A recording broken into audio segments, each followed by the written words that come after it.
2 മണിക്ക് 3 മണിക്ക് വിളിച്ചിട്ടാണ് ഇത് പാക്ക് ചെയ്തോ അത് പാക്ക് ചെയ്തോ ദിയയുടെ ഹസ്ബൻഡ് നമ്മുടെ ചോദിക്കുന്നത്.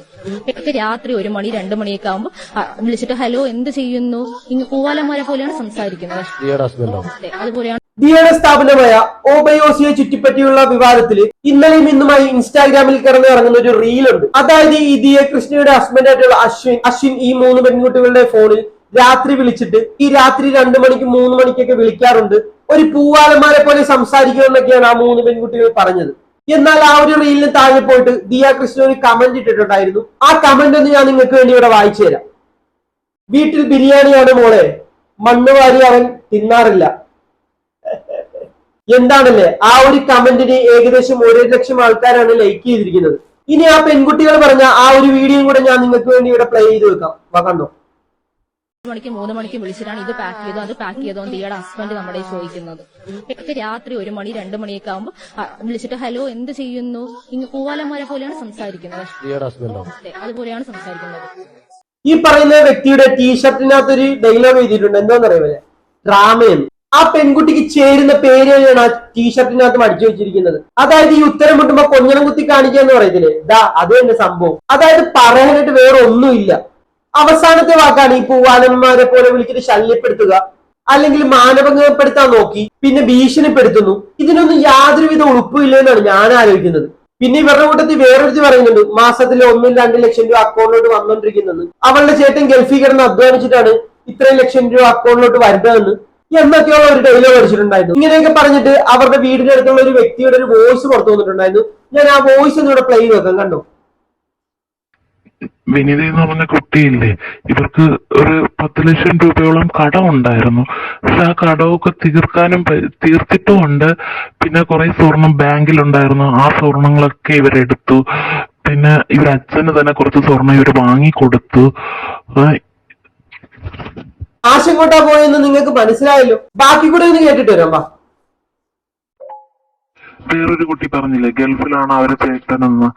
ആ കുട്ടിയുടെ ചേട്ടൻ പഠിക്കാനാ പോയത്, അത് ലണ്ടനിൽ പഠിക്കാനാ പോയിരിക്കുന്നത്.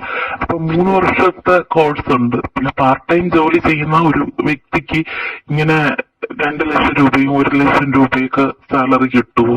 കേട്ടല്ലോ, പാർട്ട് ടൈം ജോലിയാണ്. അതിനകത്ത് ഒരു പെൺകുട്ടി പറഞ്ഞിട്ടുണ്ടായിരുന്നു മാസം 1-2 ലക്ഷം രൂപ വെച്ചിട്ട് ചേട്ടൻ അയച്ചു തരുമെന്ന്. അതുകൊണ്ടാണ് എന്റെ അക്കൗണ്ടിൽ ഇത്രയൊക്കെ പൈസ കണ്ടതെന്ന്. അതിന്റെയൊക്കെ ഒരു ഉത്തരവാണ് നിങ്ങളിപ്പോ കേട്ടത്. അതായത് UK പാർട്ട് ടൈം ജോലി ചെയ്താൽ ഇത്രയൊക്കെ കാശ് കിട്ടുമോ? ഇതൊക്കെ പോസിബിൾ ആണോ? ഇങ്ങനെയൊക്കെ പാർട്ട് ടൈം ആയിട്ട് ജോലി ചെയ്താൽ ഇത്രയും ലക്ഷം രൂപ ഒക്കെ കിട്ടുമെന്ന് എനിക്കറിയത്തില്ല. നിങ്ങൾക്ക് അറിയാവുന്നവരുണ്ടെങ്കിൽ ഇതിന്റെ കാര്യത്തൊന്ന് കമന്റ് അടിക്കണം കേട്ടോ, ഒന്ന് അറിയാൻ വേണ്ടിയിട്ടാ. ബാക്കി കൂടെ കേൾക്കാം. അതിലൊരു ഡൗട്ട് ഉണ്ട്, പക്ഷെ അത്രയും കിട്ടില്ല എന്നാണ് ഞാൻ അറിഞ്ഞത്. ഈ നന്നായിട്ട് ഇവര് ഈ കടയിൽ നിന്ന് തന്നെ ഒത്തിരി പൈസ എടുത്തിട്ടുണ്ട്. ഇല്ലാന്നുണ്ടെങ്കിൽ സാധാരണക്കാർക്ക് 1 വർഷം കൊണ്ട് ഇത്ര കടങ്ങളും തീർക്കാൻ പറ്റി, ഇത്ര സ്വർണങ്ങളൊക്കെ തിരിച്ചു എടുക്കാൻ പറ്റുന്നത് വല്ലാത്തൊരു സംശയമുള്ള കാര്യമാണ്. നല്ല രീതിയിൽ പൈസ കടയിൽ നിന്ന് അടിച്ചു മാറ്റിയിട്ടുണ്ട്. അല്ലെങ്കിൽ ഒരിക്കലും ഇവർക്ക് ഇത്രയും കടങ്ങൾ പെട്ടെന്ന് തീർക്കാൻ പറ്റത്തില്ല എന്നാണ് ആ വ്യക്തി പറയുന്നത്. ഇതൊക്കെ ഒരു വലിയ എവിഡൻസ് ആണ്. ഇതൊക്കെ പോലീസുകാർ കാണുന്നു കേൾക്കുന്നുണ്ടെങ്കിൽ ഇതൊക്കെ ഒന്ന് തെളിവായിട്ട് എടുത്ത് വെക്കണം. ഇതിനപ്പുറത്തോട്ട് വേറെ വലിയ തെളിവുകളും വേണം. ഒരു പെരിങ്കള്ളികളല്ലേ എങ്ങോട്ടോ മുങ്ങിയിരിക്കുവോ ഇപ്പൊ. ജാമ്യം എടുക്കാൻ വേണ്ടിയിട്ടുള്ള ഓട്ടത്തിലാ ഇപ്പൊ. ഇവർക്ക് ഇനി ജാമ്യം കിട്ടുമോന്നൊന്നും അറിയത്തില്ല. ജാമ്യം കിട്ടിയില്ലെങ്കിൽ തന്നെ ഈ ഒരു നോട്ട് അറസ്റ്റ് എന്ന് പറയുന്ന ഒരു സെറ്റപ്പ് ഉണ്ട്, അത് മേടിക്കാനുള്ള എല്ലാ പോസിബിലിറ്റീസും കാണിക്കുന്നുണ്ട്. ഈ വിഷയത്തിലൊക്കെ നമുക്ക് പറയാൻ ഒന്നേ ഉള്ളൂ, ഇത് പെൺകുട്ടികളാണ്, പ്രായം കുറവാണ് എന്നുള്ള ഒരു പരിഗണനയും കാണിക്കരുത്. വലിയൊരു സ്കാമാണ് ഇവരിവിടെ നടത്തിയിരിക്കുന്നത്. ഏകദേശം ഈ 69 ലക്ഷം രൂപ എന്ന് പറയുന്നത് ഒരു ചില്ലറ കാര്യമൊന്നുമല്ല. എന്തായാലും ഈ വിഷയവുമായി ബന്ധപ്പെട്ട് ദിയ കൃഷ്ണ ഇന്ന് പ്രതികരിക്കുന്നുണ്ട്. ആ ഒരു വീഡിയോ നമുക്ക് കണ്ടിട്ട് വരാം. അവർ ഇതുവരെ പറഞ്ഞതിനകത്ത് ഒന്നിപ്പോലും തെളിവില്ല. അപ്പൊ പിന്നെ അവർക്ക് പച്ചക്കള്ളം പറഞ്ഞുകൊണ്ടിരിക്കാൻ ഇഷ്ടമാണെന്നുണ്ടെങ്കിൽ അവർ അടുത്തൊരു കള്ളവും ചിലപ്പോൾ ഇനി ഇപ്പൊ നാളെ വന്നിട്ട് ചിലപ്പോൾ അച്ഛനും അവരെ വിളിച്ചു എന്ന് പറയാം, അല്ലെങ്കിൽ എന്റെ അമ്മ അവരെ വിളിച്ചു എന്ന് പറയാം. അവർ പലതും പറഞ്ഞുകൊണ്ട് തന്നെ ഇരിക്കും. പക്ഷെ നമുക്ക് തെളിവല്ലേ നമുക്ക് ആവശ്യം. നമ്മുടെ സൈഡിൽ നിന്നുള്ള തെളിവുകൾ മുഴുവൻ നമ്മൾ കൊടുത്തു കഴിഞ്ഞിരിക്കുന്നു. ഇപ്പൊ എന്ത് പ്രൂഫ് പോലും പോലീസ് നമ്മുടെ ചോദിച്ചിട്ടുണ്ട്, നമ്മളെല്ലാം അവരുടെ കയ്യിൽ ഏൽപ്പിച്ചിട്ടുണ്ട്. ഇനി മറു സൈഡിൽ നിന്നുള്ള അവരുടെ ഒരു കംപ്ലൈന്റ് ഉണ്ടായിരുന്നല്ലോ, അതിന്റെ എന്ത് തെളിവാണ് അവർ കൊണ്ടുവരുന്നതെന്നും നമുക്ക് കാണാം. വളരെ കറക്റ്റ് ആയിട്ടുള്ള ഒരു കാര്യമാണ് ദിയ പറഞ്ഞത്. ഈ ഒരു നിമിഷം വരെയും എന്ത് തെളിവാണ് അവർ പറഞ്ഞിരിക്കുന്നത്? പ്രത്യേകിച്ച് ഒരാൾക്കെതിരെ ഈ അലിഗേഷൻസ് ഒക്കെ വന്ന് പറയുമ്പോഴത്തേക്കും പ്രൂഫായിട്ടൊക്കെ വന്നിരുന്ന് സംസാരിക്കണം. അല്ലാണ്ടൊക്കെ സംസാരിച്ചാൽ ഇവിടെ ആരും വിശ്വസിക്കാൻ പോകുന്നില്ല. അല്ലാണ്ട് ഈ പറയുന്ന വ്യക്തിക്കോ ദിയ കൃഷ്ണയ്ക്കെതിരെയോ കൃഷ്ണകുമാറിനെതിരെയോ വല്ല തെളിവുകളൊക്കെ ഉണ്ടെങ്കിൽ നിങ്ങൾ പുറത്തോട്ട് വിടും, നമ്മളത് കാണട്ടെ. നിങ്ങൾ എന്തുകൊണ്ടാണ് മിണ്ടാണ്ടിരിക്കുന്നത്? അതിനർത്ഥം നിങ്ങൾ പെരുങ്കള്ളികളാണെന്നാണ്. പോലീസുകാർ വിളിച്ചപ്പോ പോലും നിങ്ങൾ എക്സ്പ്ലനേഷൻ എഴുതി കൊടുക്കാനായിട്ട് നിങ്ങൾ പോയിട്ടില്ല. ഇതിനകത്തൊക്കെ നോട്ട് ചെയ്യേണ്ട പോയിന്റ് എന്ന് പറഞ്ഞു കഴിഞ്ഞാൽ ഈ ഒരു കാര്യങ്ങളൊക്കെയാണ്. അവിടെ പോയിട്ട് ഒരു എക്സ്പ്ലനേഷൻ കൊടുത്തു കഴിഞ്ഞാൽ തീർന്നില്ലേ? അതൊക്കെ നാളെ കോടതിയിൽ പോകേണ്ട ഒരു കാര്യങ്ങളാണ്. ഇപ്പൊ പോരാഞ്ഞിട്ട് പോലീസുകാർ ക്രൈംബ്രാഞ്ചിന് കേസ് ഹാൻഡ് ഓവർ ചെയ്തിട്ടുണ്ട്. ഇനി നിങ്ങൾ പ്രതീക്ഷിച്ചതിലും വലിയ പണികളായിരിക്കും വരാൻ പോകുന്നത്. ദിയ പറയുന്ന ബാക്കി കൂടെ കേട്ടിട്ട് വരാം. വാ. ഈ നിങ്ങളുടെ സ്ഥാപനത്തിൽ ഈ ഓഡിറ്റിങ്ങിനകത്ത് ചില പ്രശ്നങ്ങളുണ്ടെന്നും ഈ ജീവനക്കാരിൽ പരാതി കൊടുത്തിരുന്നു. അതിലും പോലീസ് അന്വേഷിക്കുന്നുണ്ട്. പോലീസിന്റെ റിപ്പോർട്ട് മുഴുവൻ എടുത്തു കഴിഞ്ഞല്ലോ. ഇന്നലെ അതിന്റെ ഒരു ന്യൂസ് ഏതോ ഒരു ചാനലിൽ വന്നിട്ടുണ്ടായിരുന്നുണ്ട്. നമ്മുടെ ഓഡിറ്റിങ്ങും കാര്യങ്ങളും എല്ലാം നമ്മൾ അവരെ ഏൽപ്പിച്ചിട്ടുണ്ട്.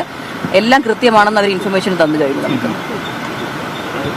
ഈ കൂടുതൽ തെളിവുകളെ 66 ലക്ഷം രൂപ അവരെ അക്കൗണ്ടിലോട്ട് വന്നതായിട്ടൊക്കെയുള്ള തെളിവുകളാണ് വരുന്നത്.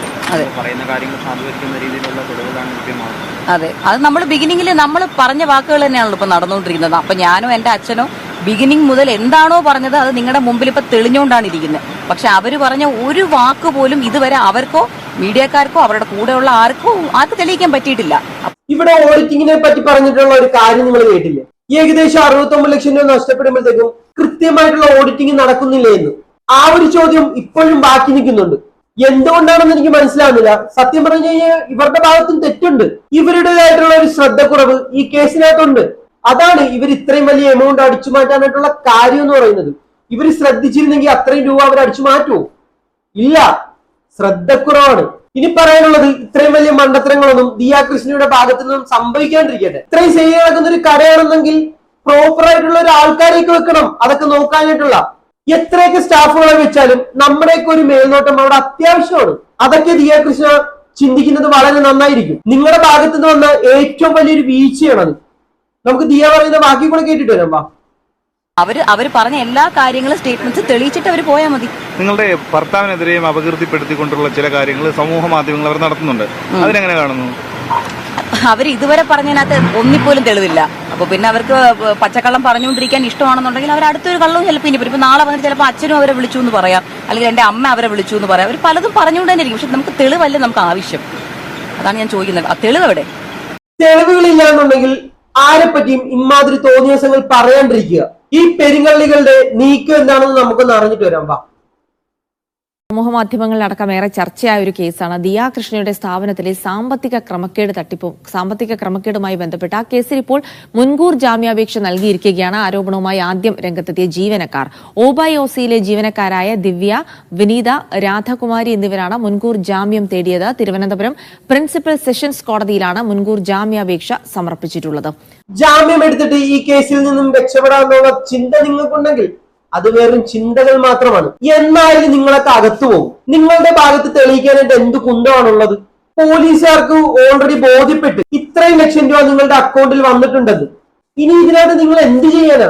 അല്ല, ജാമ്യം എടുത്തിട്ട് എന്ത് കാണിക്കാനാ?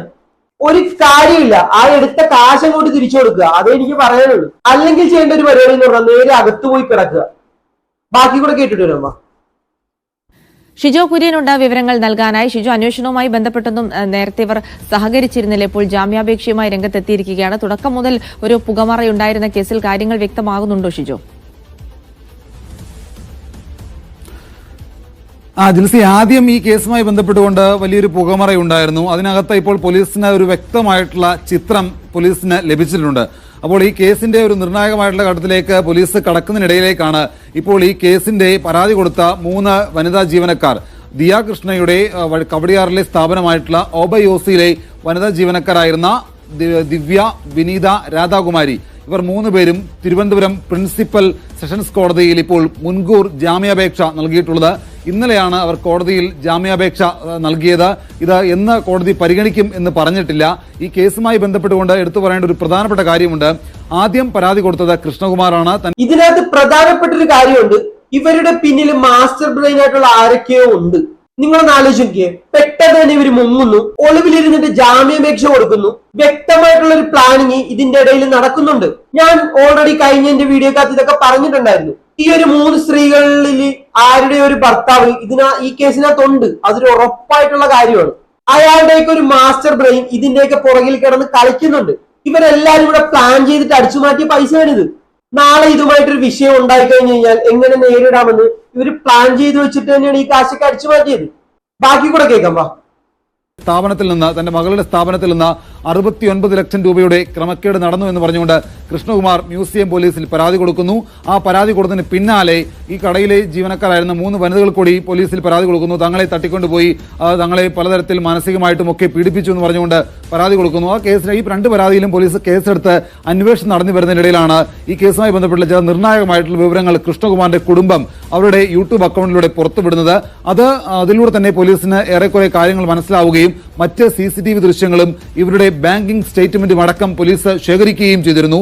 2024 ജനുവരി 1 മുതൽ 2025 ജൂൺ 1 വരെയുള്ള ബാങ്കിംഗ് സ്റ്റേറ്റ്മെന്റ് എടുത്തതിലൂടെ ഈ 3 വനിതാ ജീവനക്കാരുടെ ബാങ്കിംഗ് സ്റ്റേറ്റ്മെന്റ് പോലീസ് എടുത്തതിൽ നിന്ന് 75 ലക്ഷം രൂപയിലോളം 75 ലക്ഷത്തോളം രൂപയുടെ ബാങ്കിംഗ് ഇടപാടുകൾ ഇവരുടെ അക്കൗണ്ട് ത്രൂ നടന്നിട്ടുണ്ട് എന്ന് പോലീസ് കണ്ടെത്തുകയും ഏകദേശം 75 ലക്ഷം രൂപയുടെ ബാങ്ക് ഇടപാട് നടന്നിട്ടുണ്ടെന്ന്. ഇതിൽ കൂടുതൽ എന്ത് തെളിവാണ് വേണ്ടത്? ഈ ഒരു കേസിൽ ഈ 3 എണ്ണത്തിനും ഒരിക്കലും ജാമ്യം കൊടുക്കരുത്. ഒരു രീതിയിലും ഇവർക്ക് പരിഗണന കൊടുക്കരുത്.